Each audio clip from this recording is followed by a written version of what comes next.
Okay, Heather MacLean here, running 4:17 in the mile, number 2 in U.S. history, number 4 in world history indoors. So how do you feel about that result? Oh, wow.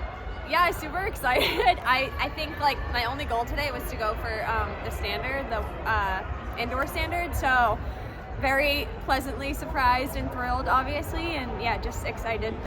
Well, I mean, you were pretty close to Ellie's American record. Yeah. Was that not a goal? Is that in your mind at all? Yeah, no, it wasn't even in my mind. Like I didn't even really see the lights until like the last lap, and I was like, oh crap, maybe I should like go with the lights.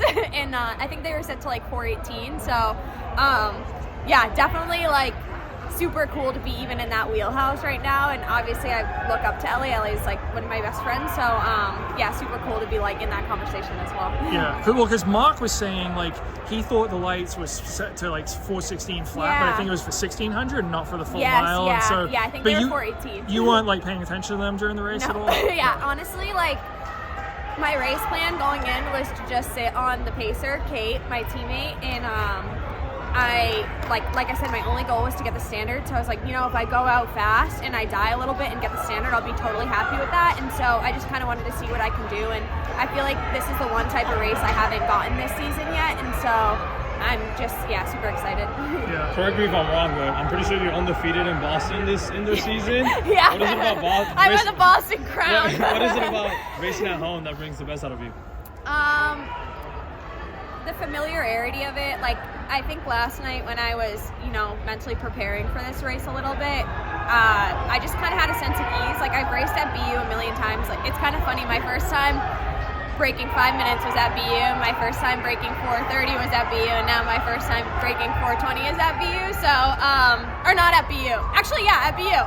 And so yeah, I think that I just have a lot of good like memories here, and it's easy to prepare for a race like this because I'm at home. Like in the morning, I get to do all my own things in my own home, like my own coffee machine, my own bed, and like I got to hang out with my fiance this morning and watch like my favorite show with the dogs. Like it was great. So, what's the favorite show? What's the pre-race routine? My favorite show right now is Gilmore Girls. I'm just rewatching it, but a few months ago was The Office. It's just something like lighthearted and fun. Like I can watch while I'm just like half listening, half not. So yeah, it was just nice to be at home and be able to like honestly cook in my own kitchen, like do chores this morning, like did the laundry a little bit, and yeah, kind of gets your mind off the race. Exactly. Yeah, like I feel like when you're cooped up in a hotel room, you know, before a race, sometimes it's like not as comfortable. So it's nice to just be comfortable.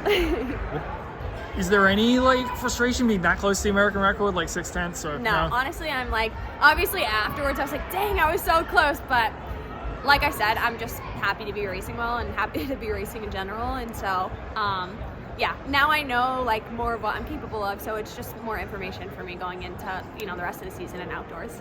What kind of confidence does a race like this give you going into China? Like I said, this was like the first race I've had like this season. And I feel like most of the season I've been a little bit hesitant to just like get on the pacer and kind of see what I can do. And I'm happy I did that today because I did that a lot last season, mostly because I was chasing a standard, and like obviously today I was chasing a standard.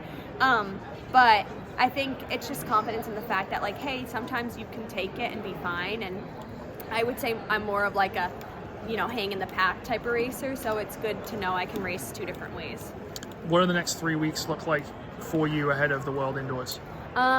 Yeah, just preparing for travel, like probably get a few, maybe a 1 or 2 more key workouts in. And I actually have a wedding next weekend in Salt Lake City, or in Park City, so I'm going to do that for sure. And one of my really good friends is getting married, which I'm super excited for. And yeah, just like preparing and like getting the most rest I can get and putting myself in the best position possible to race well at Worlds. I mean, like me and Sinclair, you know, granted we both get to go, will be, I think, a team to be reckoned with. So I'm excited for that. You'll be based here, though? You're not going to stay in Park City, get some No. altitude in? I know, it might have been a nice idea, but no, I'm just going to base here. I'm only going to go there for like 3 days. So, but Diljit Taylor was really nice enough to let me use the track there and stuff. So I'm actually excited to check it out. Great. Last year at the World Indoor Championships, one of your own teammates came home with a medal.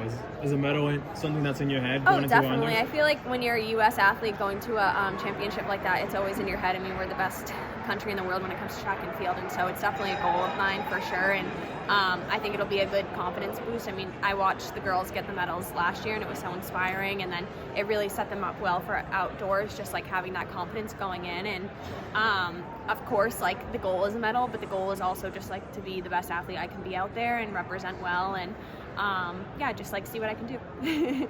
All right, safe travels. Thank Good luck you so out there. much. Thank you.